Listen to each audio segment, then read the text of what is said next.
All right, well, hey, right now we're going to install this metal detector module in this existing DynaCon conveyor. A couple things you're going to need to perform this job. You're going to want your drill with your hex bit that fits into all these socket head cap screws, okay?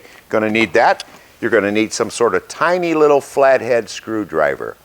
And this is what you use to unlace the belt, all right? And that's about it. You might need a couple of other little fasteners depending on where you're going to mount your components. You might need some zip ties to tie your wires all nice and gently. But the components that come with this kit are basically your main module, and this interface here, which your metal detector plugs into, it's got its own separate line with its own little feed on it. So this is what sends a signal from the metal detector to this junction box, which will kill the power to your conveyor if it detects metal, all right? Now all these plugs are easy to identify and easy to locate and plug in. This is a little keyed reset switch, which is also wired into the controls. So if your conveyor stops because metal goes over it, to re-energize your conveyor, you have to twist a key on this one, all right? Cool thing with all of these little components, the mounting holes drilled in them exactly match the holes in our existing DynaCon system. So you're going to look for comfortable places to mount all these components on your system to where they're out of the way, convenient to access, everything like that. So the first thing I'm going to do is unlace the belt, and then I'm going to pop this module out of here. Then I'm going to put this module into here. Then I'm going to mount all my little control boxes wherever I want them, get my wires all up nice and out of the way. Then I'm going to restring my belt, and I'm going to start her up, and I'm going to test her, and we'll have a conveyor that's able to detect metal and protect your grinder and protect your product. So let's get going with unlacing the belt right now. I've got power coming to my system. I'm going to need that. I want my motor to help me get the belt unstrung. Make sure my drill's on reverse. Come down here to my tailstock assembly and start removing my key components that I need to remove to access my belt. And that would be this, basically this back plate. It's got this little retaining wall up here on here, you see. So I've got to get that unloosened from it. All right. Jiggle that around a little bit, and it pulls right off. Here's my belt. I'm looking for the side of the belt that has the little T-heads on top of those lacing rods. It's sort of like a nail head. And this is not the side that has them. You want to take both these plates off here regardless. Just makes your life a lot easier. There's no other way you can do it actually. The belt's got to have some sort of access place to come out. So I do the same identical thing on this side. Get rid of my little tailstock assembly. All right, got the end cap off. Get that out of the way. Going to take my little screwdriver, gently work on the end of one of these little belt rods, get it popped out of the pocket it's in. And once I get this head popped out of here, I'll be able to unlace this belt. So I like using this little flat-headed screwdriver. It's got a small, narrow, there we go. Got that one started. So now I've got my hand on this little lacing rod. Out it comes. There it is. There you can see. It's got the little head on it. So now what I want to do, my conveyor still has power to it. I'm going to use a motor to help me drive this belt off of here, all right? So now I can turn it on, come back here. Sort of want to take care of my belt as it's pouring out of the conveyor. Once it clears those sprockets up there, there we go. Cool. Now I'm going to shut my conveyor off, and also I'm going to unplug it. We always like to build our conveyors with quick disconnect plugs that go right to the control box.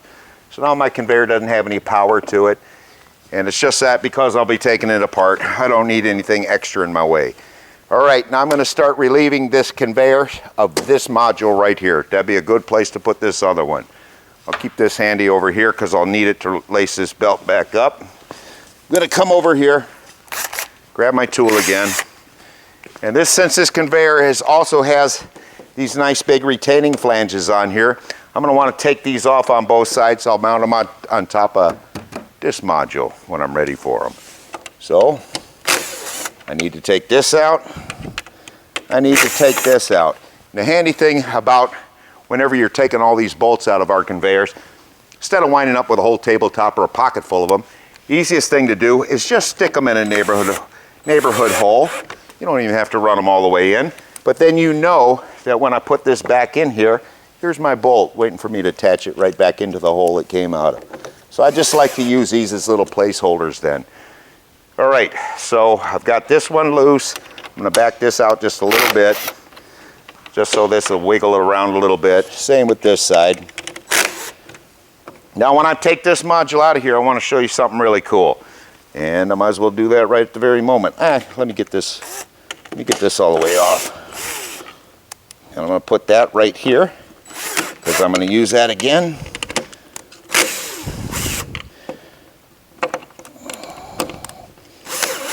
All right, so here's my flange, one of my retaining walls, and that's actually going to bolt right up on top of here when I'm ready for it.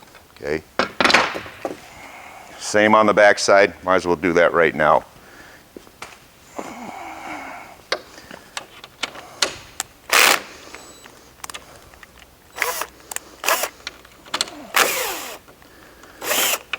Take this out, stick it right here.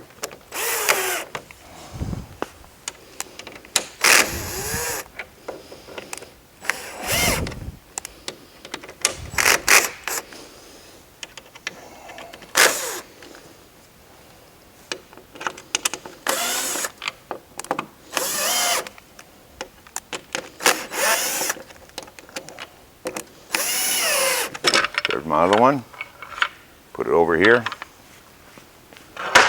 Now I'm ready to remove this whole entire module. Now the cool thing with our system, I'm going to show you cool little tricks with this drill and with taking these modules apart. You won't be able to see it very well on the back side, but I'll show it to you for sure on the front. So I'm going to look at my module over there. I know I've got dog bones on that side, so I could take these ones loose from here. I'm not going to need this dog bone on, because I've got one on the upstream side of this conveyor. I'm going to leave this dog bone attached down here because I'm going to need it to capture the bottom edge of that conveyor, see? So let me get this one loosened up.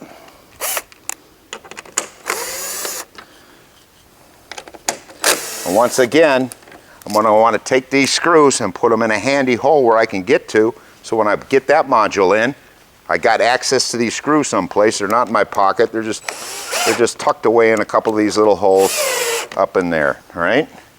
Now, I'm going to get these screws out of the back here.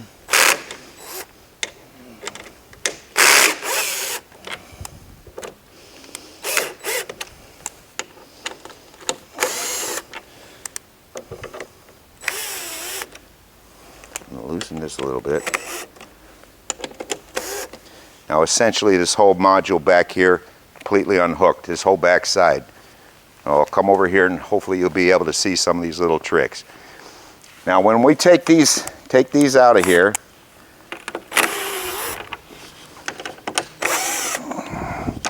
like I said, I want some place where I can easily get to them when I get my big old module stuffed in here, right? So I don't need them in my way. And then I'm going to take this off.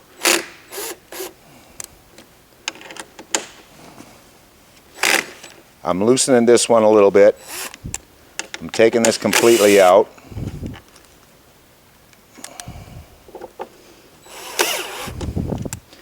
Taking this one completely out.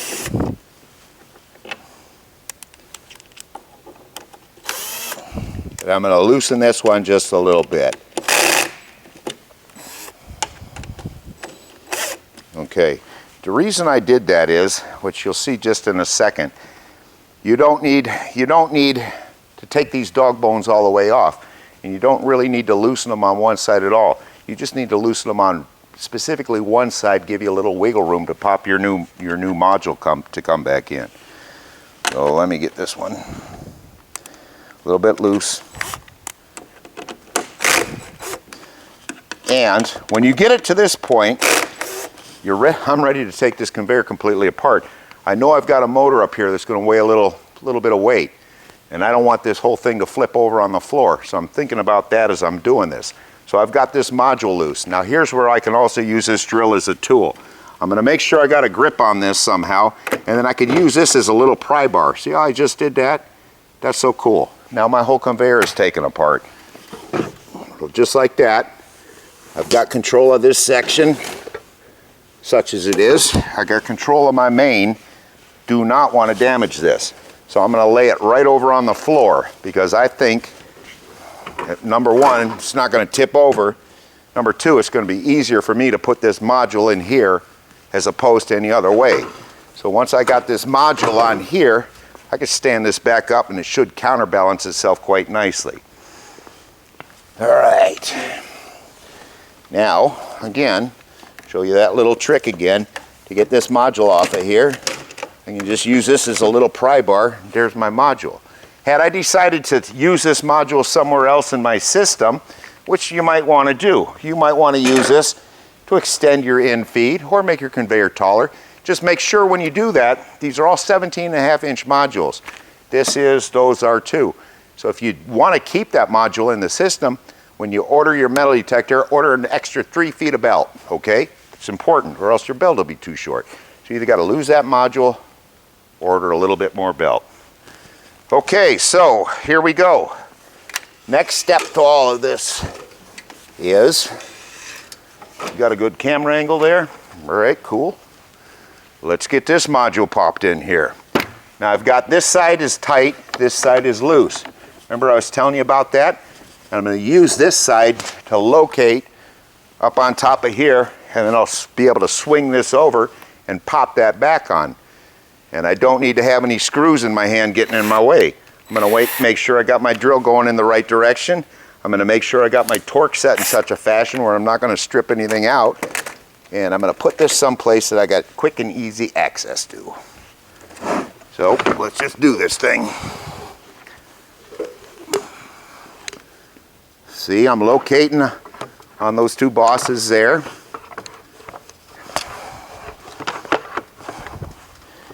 And once I'm located on these two front bosses, then I can gently press these bones on there.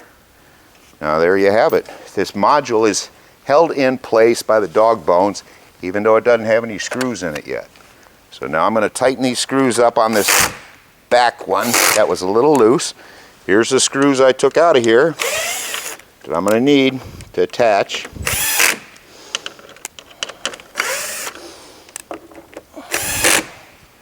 Come back around front. Here's these two little screws I left up here. That one will go right there. This one will go right here. There's that. Now we're ready to attach the lower section to it. I'm going to lift this back up and I'm going to check my stability of the whole thing. Okay. It doesn't seem like it wants to tip over, which is cool. So this should make my life a lot easier. Get some of this out of the way. And again, I've got this dog bone loose, this dog bone tight. So I'm going to start over here and pop it all together. I know where my other little screws are. Going to make sure my drill's running in the right direction. I'm going to make sure I also have control of this upper section just in case something does go sideways on me, right? Now,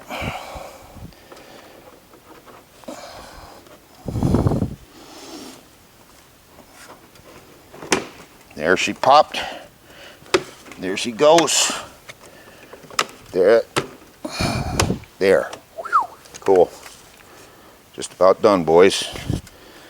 Once again, take these little screws out that I left in these little placeholders.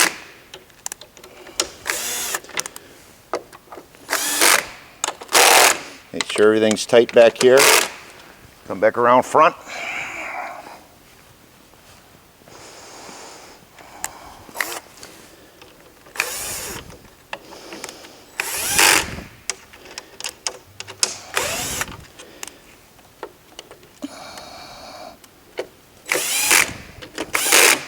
Okay, that's all snug.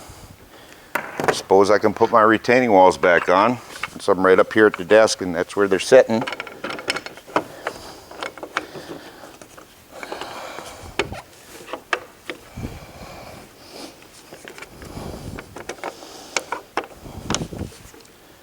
Right.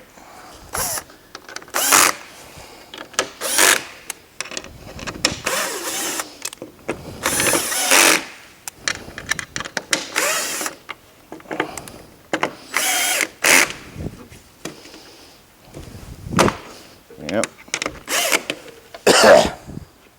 All right, last one on the back. We're almost there. We're almost ready to restring that belt. Matter of fact, if we didn't have to put these on, we probably already have the belt on it, but that's just the way it is on this one. It's not really, none of this is really hard, as you can see. It just, you approach it in some sort of logical fashion, especially if you know what you're going to do right beforehand. Get it figured out in your mind. Depending on your conveyor configuration, might need 2 people. Just depends. This is our nice little show conveyor. We take it all over the place, so we're constantly testing product or fooling with this conveyor.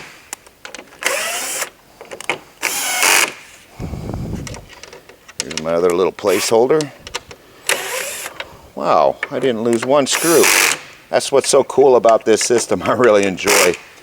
I can put those little bolts where I can quickly access them easy. All right, sweet. Let's put this belt back on.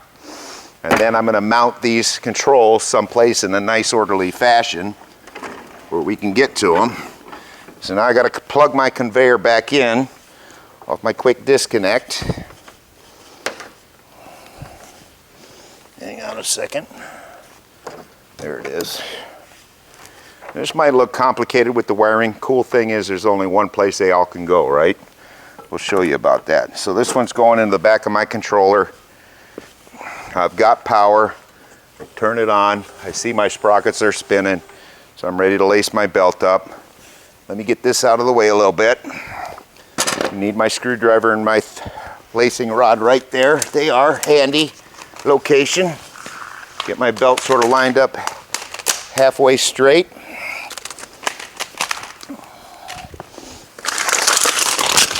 Start on the top. Now, here's another little trick. I'm going to show you right now. See how this front end, all these little segments are wanting to do this? Easiest thing to do is take your little lacing rod that you pulled out of there, poke it through these. So in that way, they're all in one nice solid plane, okay? You don't have to pop your lacing rod all the way in for this job. But you just want to make sure you do that. It just makes, it's one of those little tricks when you've done this enough, just makes your life a lot easier, okay? Bring her back up around. Proper procedure for your belt. Make sure it's engaged with your sprockets properly. You're going to be able to know if it's not. These little sprockets float back and forth. So you want to make sure it's not all humped up when it goes over the front of your sprocket. I'm going to make sure that everything's cool back here before I turn it on. It is. Start my conveyor back up. Belt's just going to keep following itself around until it comes out the bottom back there. I can always slow this down if I wanted to. I'm just going to freehand it a little bit. See what we got to deal with back here. Once you achieve a nice comfortable place to put this rod back through, it could have been up another inch or 2, but I could make it work here. Now I can pull that rod right back out. And I can get this configured so that it splices together nicely. You can't really do this wrong either. You just need to get it in the right direction. Get them to start to knit together nice. Start your rod in. Just work your way down through your little segments. All right, and once you get your rod fully pushed through like it is right now, last little thing is push on that head so it countersinks it back into that pocket that it came out of. There it went, pop, just like that. Now I'm ready to put my side tailstock plates back on. I left my wrench up here, so lesson to me next time. Carry it back here when I'm doing that. Here's my little plate. Here's my belt path. You see it floats back and forth. You want to make sure this hole in this fits over the center hole on your tailstock axle. So sometimes you want to eyeball it. You want to look. You might have to pull it in or out. There. Now that's what I usually do. Once I know it's in the right spot, I just give it a little thump like that, and it pops right on nice and square and solid. and I'm going to tighten up my bolts. Another little thing you probably noticed on your tailstock, you'll have two short bolts. Yeah, that one goes in there. And you'll have one long one, okay? Short ones, of course, go in these two holes. Long one goes right in the middle, and that's pretty much what's anchoring this plate to this assembly here that holds your axle up. So that's why one is longer than the others. All right. Now this has got a retaining wall back here. Get it worked up underneath there. Make sure there.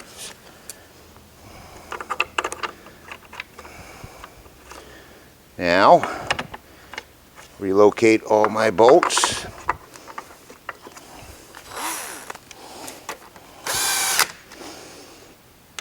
You never have to over tighten these either. I generally set my drill so the clutch is going to kick over when I'm running these socket head screws back in, man. I just set my torque down. I don't want to over torque them and strip them out or something like that, right? That can happen if you're running your drill too hot. Up here I missed one. I noticed this little socket head cap screw is sitting up here out in the middle of nowhere. You run it back in. Let me make sure everything's relatively tight and square and good looking. Both sides look good. That looks good. Oh, here's another one. See that? You want to make sure they all get put back in their proper holes, right? So there we go. That one's taken care of. Now next thing I'm going to do is start mounting my components to the rest of this frame, right? So you might need a couple other little extra fasteners or fittings to do that, you know. Something laying around. You know, you might be able to rob a screw out of a certain place or another, but let's just try to find, on such a short conveyor, we don't have a whole lot of room to mount these things. So you want to find a comfortable location for this key switch. Make sure your wires are not all tangled up. And just for now, I'm going to put it up here. This would be a good place for it. And I think I'm just going to put one bolt in it. There. That's cool. That'll work for now, right? Now this is my main plug-in, okay? And the way this works is the signal comes out of the metal detector through this little wire. So when this metal detector discovers some metal, it sends a signal into this box, and what it does is it kills the power to your conveyor. That's how this works. Shuts it off, and when you want to start your conveyor back up, you got to flip this key switch to reset this little switch in there, okay? So that's the concept behind everything. Now I've got this box as well, which is a fairly larger box. And I want to find a place I can put this that's out of the way, someplace safe. You know, we got plenty of wire with these things, so you sort of want to try to do a nice layout. Not that you can't move it around in the future. You can put this even on the other side if you wanted to. But this, you know, somewhere up in here, this might be a really good location for it. So that's where I'm going to put this thing, I think, for now. All right, so I got a couple of more of these little socket head cap screws we used to put everything together with. Put one in this hole. Put one in that hole.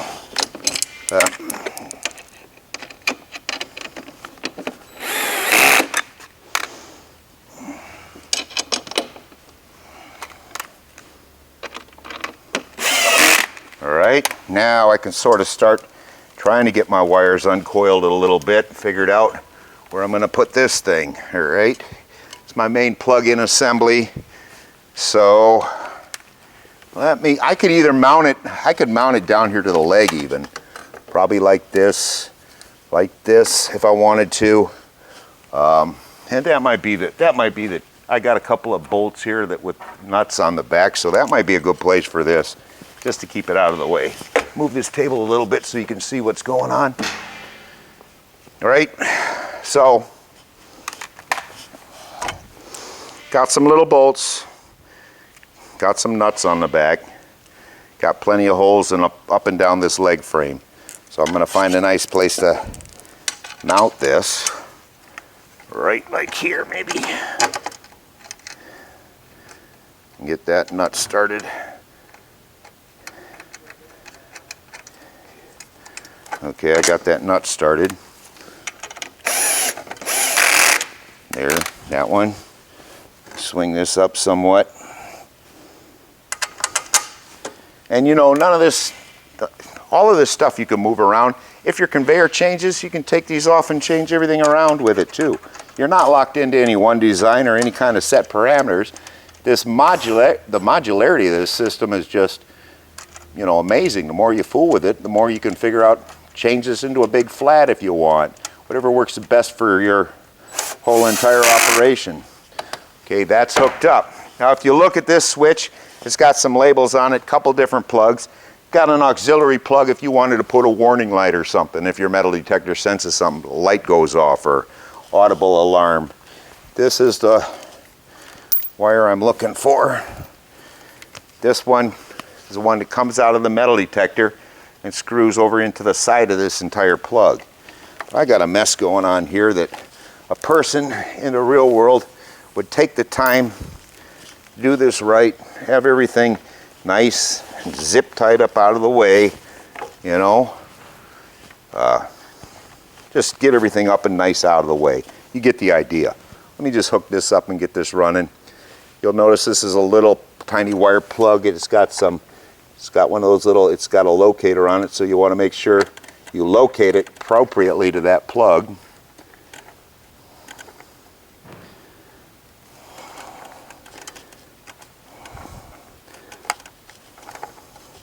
And once you do, tighten it up. Don't need a wrench. Just tighten it up nice and gently by hand. It's got those little pins and those little pockets there. You want to make sure you get them in there all good, right? Cool. Well, now we're ready to go, man. We can test this thing out and see if we can detect metal, see if the key switch will reset it, and everything like that. Let's do this right now. All right, there's our conveyor. It's running like it's supposed to. I'm running scrap to my regrind. All of a sudden, something like this, let's just say, or smaller, you can set all the parameters on your metal detector, sensitivity, threshold, discrimination, all that stuff. But let's see what happens. Let's see if that shut this machine off. There you go. That's how you do it. Now you'll come over here, you'll take the time to clear off whatever object killed your conveyor. Luckily it didn't make it to your grinder and kill your grinder. Then you can come over here, reset, start running product again. If you have any questions, give us a call at Dynamic Conveyor. Get yourself a metal detector if you need one. Talk to us on the phone. We'll help you out. Thank you.